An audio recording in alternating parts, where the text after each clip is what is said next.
नमस्कार। भाग दौड़ भरी इस जिंदगी में और आगे बढ़ने की होड़ में लोग अपनी सेहत को पीछे छोड़ देते हैं। खासकर हमारे देश की महिलाएं स्वास्थ्य के मामले में हमेशा पीछे रहती हैं।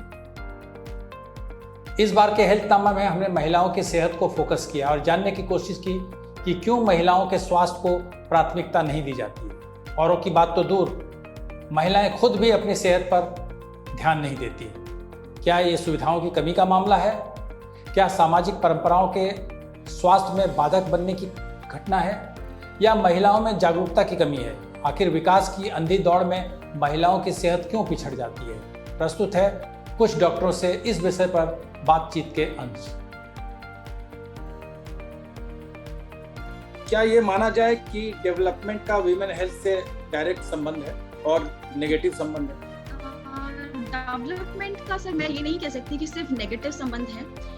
हर सिक्के के दो साइड्स होते हैं। तो डेवलपमेंट जहाँ पर आ रही है उसके कारण से हमारे जो लाइफस्टाइल में चेंजेस आ रहे हैं वो अर्बन एरियाज में भी आ रहे हैं, रूरल एरियाज में भी आ रहे हैं, ट्राइबल एरियाज में भी आ रहे हैं। मैं कहूँगी कि डेवलपमेंट के कारण ट्राइबल एरियाज में काफ़ी सहूलियत मिल पा रही है कि आज की डेट में जो हार्ड टू रीच एरियाज थे वहाँ पर हेल्थ सर्विसेज थोड़ी सी एक्सेसिबल हो गई हैं। लोग भी वहाँ पर जो रह रहे हैं उनको मालूम है कि अगर हम लोग जाएंगे तो हमें वहाँ पर PHCs में हेल्थ सर्विसेज अवेल करना इतना मुश्किल नहीं होगा। पर ये सभी जगह पर पॉसिबल नहीं है। सिर्फ जहाँ पर जैसे माइनिंग एरियाज हैं वहाँ पर फिर भी आप ये देखेंगे कि आज की डेट में इतने ज़्यादा लोग माइग्रेट कर चुके हैं तो सरकार भी सोचती है कि वहाँ पे हेल्थ सर्विसेज प्रोवाइड करवाई जाएं। लेकिन एट द सेम टाइम उन्हीं एरियाज में जहाँ पर आपके PHCs हैं या फिर कोई हेल्थ फैसिलिटीज हैं, माइनिंग एरियाज पास में है तो वहाँ पे एक्सप्लोजन्स होते हैं, कोल माइनिंग होती है। तो उस एक्सप्लोजन के कारण जितनी जो भी प्रॉब्लम्स आती हैं पानी से रिलेटेड, या फिर आपकी जमीन धंस रही है, या फिर शोर इस तरह से हो रहा है कि पेशेंट को उस तरह का आराम नहीं मिल पा रहा है। तो डेवलपमेंट के प्रोज एंड कॉन्स हैं, मैं ये नहीं कह सकती कि सिर्फ नेगेटिव है।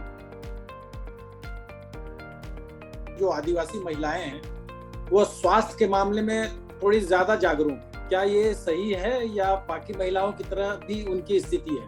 पर मेरा experience as a health personal थोड़ा सा डिफरेंट रहा है, क्योंकि शायद हम लोग हमेशा दिक्कतें ही खोजते हैं, ये भी हो सकता है। पर अगर हम वैसे देखें तो हाँ जी, आमतौर पर ऑर्डिनरीली उन लोगों का जो अपना लाइफस्टाइल होता है पहले के टाइम के अगर मैं हिसाब से कंपैरिजन करूं तो वो काफी हेल्दी रहा होगा। पर आज की डेट में अर्बनाइजेशन जैसे सभी जगह को छू चुकी है और लोग भी बाहर आने लगे हैं और हर तरह का खान पान शुरू हो गया है। तो फिर वहाँ पर नॉन कम्युनिकेबल डिजीजेस, कैंसर का रेट काफ़ी ज़्यादा हाई है। आप आदिवासी महिलाओं में जिस तरह से वहाँ पर शराब को लेकर के या फिर तंबाकू सेवन को लेकर के किसी भी तरह की कोई रिजर्वेशन इस तरह से नहीं पाई जाती है, जिसके कारण छत्तीसगढ़ के अगर मैं पर्टिकुलरली बात करूं तो वहाँ पर ब्रेस्ट कैंसर और ओरल कैंसर, यहाँ तक कि सर्वाइकल कैंसर, उसके केसेस बहुत ज़्यादा हाई हैं। इवन ट्राइबल गर्ल्स में, क्योंकि वहाँ पर शादियाँ जल्दी हो जाती हैं, तो सर्वाइकल कैंसर के केसेस सबसे ज़्यादा हाई ट्राइबल गर्ल्स में ही पाए जाते हैं। तो ये तो कहना मेरे लिए मुमकिन नहीं है कि उनकी सेहत और औरतों से कंपैरिजन में थोड़ी सी बेटर होती है। हाँ, मैं ये कह सकती हूँ कि सभी के इश्यूज सेम होते हुए भी डिफरेंट है। कोविड ने महिलाओं के हेल्थ को किस तरह से प्रभावित किया है, खासकर प्रेग्नेंट और एनेमिक महिलाओं? जैसे कि अभी तक इस पे ऐसी कोई लार्ज लेवल की स्टडी तो नहीं की थी, लेकिन जब जो पहला जो लॉकडाउन था उस समय काफ़ी सर्विसेज हैम्पर्ड हुई और बहुत सारी महिलाओं को, जैसे कि उस समय अपना जो हेल्थ केयर स्टाफ था वो बाकी कोविड रिलेटेड ड्यूटीज में था। यानी जो मार्च से मई का बीच का जो लॉकडाउन का पीरियड था उसमें काफ़ी सर्विसेज उनकी हैम्पर हुई है। लेकिन उसका अभी तक डेटा जो रिसेंटली कितना उसका उसके कारण इफेक्ट हुआ अभी तक आया नहीं, लेकिन काफ़ी कुछ हद पे उनको ANC केयर या PNC केयर उस समय मिली नहीं थी। जैसे कि हम बहुत सारे न्यूज़ में ऐसे आर्टिकल्स भी आए कि एक प्रेग्नेंट वुमन 1000 किलोमीटर तक गई और बीच में उसकी डिलीवरी हो गई और उससे सर्विसेज मिले नहीं। तो ऐसे बहुत सारे हमें न्यूज़ में ये चीज़ें हमें पता चली, लेकिन उसका जो ओवरऑल इम्पैक्ट अभी तक स्टडी के रूप में अभी तक ऐसा ही हुआ नहीं। मैटरनल मोर्टेलिटी एक बड़ी समस्या है हमारे देश में। इसके पीछे क्या कारण है और समाधान क्या है? जो आप जैसे मैटरनल मोर्टेलिटी, हाँ एक बहुत बड़ा एक इशू है अपने कंट्री में। और जब हम ग्लोबल डेटा और अपने कंट्री का डेटा जब कंपेयर करते हैं तो ये पाया जाता है कि 1990 से अभी तक 2017 तक जो अपने 80% मैटरनल मोर्टेलिटी में रिडक्शन हमारी कंट्री ने किया है as compare to global world जहाँ पर 45% रिडक्शन हुआ। हाँ ये काफ़ी लेकिन अभी भी अपने जो मैटरनल डेथ अपने कंट्री में होती है वो around 12% of total maternal death को कंट्रीब्यूट करते हैं और ये काफ़ी बड़ा नंबर है। और अभी भी हम SDG 3 गोल अचीव करने के लिए अभी भी हम बहुत दूर है। जैसे कि अभी 2017 से 2019 के बीच का जो MMR का डेटा SRC रिपोर्ट में पब्लिश हुआ था उसमें MMR अपने कंट्री का 103 है। तो अभी हमें अभी तक अपने स्टेट कंट्री में जो 7 स्टेट्स है, 4 सदर्न स्टेट, महाराष्ट्र, गुजरात और झारखंड, इन्होंने ही अभी तक ये MMR SDG 3 गोल जो है 70% मैटरनल मोर्टेलिटी रेशो का ये अचीव किया है। और अभी जो बहुत सारे जो फैक्टर्स जो रिस्पॉन्सिबल है इसमें जो मेजर जो कॉज है उसमें डायरेक्ट ऑब्स्टेटिक कॉज जो रिस्पॉन्सिबल है जो 2/3 ऑफ मैटरनल मोर्टेलिटी को करता है, जिसमें कि हेमरेज है, bleeding, antepartum haemorrhage, postpartum haemorrhage है, फिर हाइपरटेंसिव डिसऑर्डर इन प्रेगनेंसी है जिसमें प्रीक्लाम्शिया, इक्लाम्शिया और हेल्थ सिम्टोम रहता है। और उसमें उसके अलावा और ऑब्स्टेटिक लेबर्स है, अनसेफ अबॉर्शन के कारण भी एक काफ़ी बड़ा नंबर है।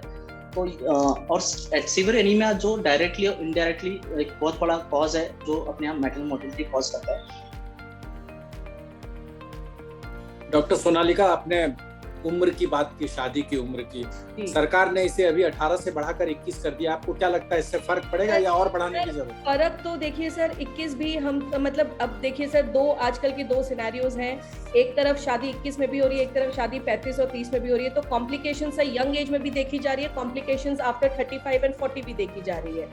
लेकिन सर एक न्यूट्रिशनल अब हम एक मेंटल मदर हेल्थ के बारे में बात करें, वुमेन हेल्थ के बारे में बात करें तो it is necessary at every age group sir, even in the young age and even in the old age. तो 21 साल की शादी अगर हो गई है तो उससे ज्यादा जरूरी है सर हेल्थ अवेयरनेस बढ़ाना। दैट इज डेफिनेटली 18 से 21 साल करना डेफिनेटली एक स्टेप है आगे उस चीज को रोकने के लिए। जो एक 18 साल की एज तो बहुत ही कम एज है सर शादी की। एंड देन फिर सोशल प्रेशर्स होते हैं बच्चा करने का, प्रेगनेंसी करने का। तो 21 पे एटलीस्ट अगर हम शादी की एज रखते हैं तो डिलीवरी के लिए हम थोड़ा एक्सपेक्ट करते हैं pregnancy 22, 23, which is not very bad. But yes, health awareness is still very important in all the females, especially at the age of 22, 23 and especially after 35 and 30s also. तो फर्क तो पड़ेगा सर, हेल्थ अवेयरनेस हम जितनी बढ़ाएंगे उतना फर्क पड़ेगा। एक स्टडी के अनुसार देश में प्रेगनेंसी और डिलीवरी के दौरान मेजर मेडिकल कॉम्प्लिकेशंस होते हैं और इनको झेलने वाली ज्यादातर कम उम्र की महिलाएं होती हैं। क्या कोई खास वजह? हमारे यंग फीमेल्स में हम ज़्यादा कॉम्प्लिकेशंस देखते हैं। वो इसलिए सर, एक तो सबसे पहली बात इंडिया में शादी की जो एज है वो हमारे इंडिया में बहुत ज़्यादा जल्दी आजकल मतलब रूरल एरियाज़ में स्पेशली 18 to 20 ईयर्स में कर दी जाती है। देन उसके बाद जो प्रेगनेंसीज होती हैं वो विद इन अ ईयर मतलब बच्चे न्यूट्रिशन जो होता है, जैसे मैम ने बताया न्यूट्रिशन डेफिशिएंट बहुत देखा गया है महिलाओं में स्पेशली यंग एज में 20-22 ईयर्स में। तो उसमें जब हम डिलीवरी करते हैं तो obviously that leads to the complication. आप अगर न्यूट्रिशन डेफिशिएंट होंगे, आपकी हेल्थ नहीं अलाउ करेगी तो आप ऑब्वियसली कॉम्प्लिकेशंस में जाएंगे। स्पेशली एनीमिया होता है या बच्चा कमज़ोर होता है, माँ कमज़ोर होती है, माँ का शरीर नहीं झेल पाता उस डिलीवरी को, स्पेशली यंग फीमेल्स में। तो कॉम्प्लिकेशंस के कारण बहुत हैं सर, रेगुलर डॉक्टर विजिट नहीं होती हैं, रेगुलर दवाइयाँ जांचें नहीं होती हैं, जिसकी वजह से डिलीवरीज में बहुत सारी कॉम्प्लिकेशंस हम देखते हैं। एनीमिया की, हेमोग्लोबिन की जांच बहुत ज़रूरी है, टाइम पे दवाइयाँ खाना बहुत ज़रूरी है। जो यंग फीमेल्स या फिर रूरल एरियाज़ में ये नहीं इतना अभी भी अवेयरनेस है। तो गवर्नमेंट अपने सारे मेजर्स कर रही है, बट स्पेशली हम अभी भी हॉस्पिटल्स में देख रहे हैं कि जो लोग हैं वो अभी भी दवाइयाँ पूरी तरीके से नहीं खाते। आयरन स्पेशली, कैल्शियम होता है, विटामिन डी होता है, खाने पे ध्यान नहीं दिया जाता। तो वो सब it leads to all the complications majorly, specially for the mother and baby both. हमारे देश में एनीमिया से संबंधित प्रोग्राम्स समय समय पर चलाते जा रहे हैं और अभी भी कई प्रोग्राम चल रहे हैं, फिर भी ये कंट्रोल से बाहर क्यों है, खासकर रूरल इंडिया में? तो बेसिकली देखिए, जो अनीमिया का प्रॉब्लम है ये पिछले 50 सालों से है। प्रोग्राम्स बहुत टाइम से चल रहे हैं, 1970 से अनीमिया के प्रोग्राम्स चल रहे हैं। और उसमें भी जो ये अनीमिया प्रॉब्लम है, इट इज़ नॉट बिकॉज कि सिर्फ एक कारण है जिसको हमें टैकल करना है और उससे अनीमिया का प्रॉब्लम रिड्यूस हो जाएगा। इतना सालों से हम अभी तक अनीमिया का प्रेवलेंस नहीं रिड्यूस कर पाए बिकॉज अनीमिया एक मल्टी फैक्टोरियल अप्रोच के थ्रू ही टैकल किया जा सकता है, बिकॉज ये इसकी मल्टी फैक्टोरियल एटियोलॉजी है। ये ना केवल सिर्फ न्यूट्रिशनल डेफिशिएंसी की वजह से होता है कि अगर हमने आयरन या B12 या फोलेट कम खा लिया तो उसकी वजह से हो जाएगा, ये अदर नॉन न्यूट्रिशनल कॉजेज की भी वजह से होता है। और हमारा प्रोग्राम इतने सालों से मेन जो फोकस कर रहा है वो आयरन फॉलिक एसिड सप्लीमेंटेशन पे कर रहा है, which has to be the strategy, जो बहुत एसेंशियल है। बट ऑन द कॉन्ट्ररी हमें स्टेट स्पेसिफिक भी कॉजेज देखने हैं कि क्या नॉन न्यूट्रिशनल कॉजेज किसी स्टेट में ज्यादा तो नहीं है, ताकि एक्शंस उसके हिसाब से हो सके। Specifically if I talk about the rural community, जो आपने बोला कि prevalence of anaemia it's not just in surveys में देखा गया है कि सिर्फ रूरल में ज्यादा है, अर्बन पॉपुलेशन में भी ज्यादा है, but no doubt it is high in the rural population and there are many causes to it. So there are many factors basically, not specifically for the rural or for the urban.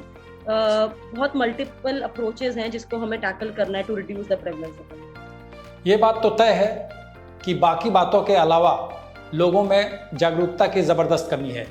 सरकार के साथ साथ health care community को भी इसके लिए आगे आना होगा। हेल्थनामा के सारे एपिसोड्स देखने के लिए हमारे YouTube चैनल हील फाउंडेशन को सब्सक्राइब करें और लाभ उठाएं। नमस्कार।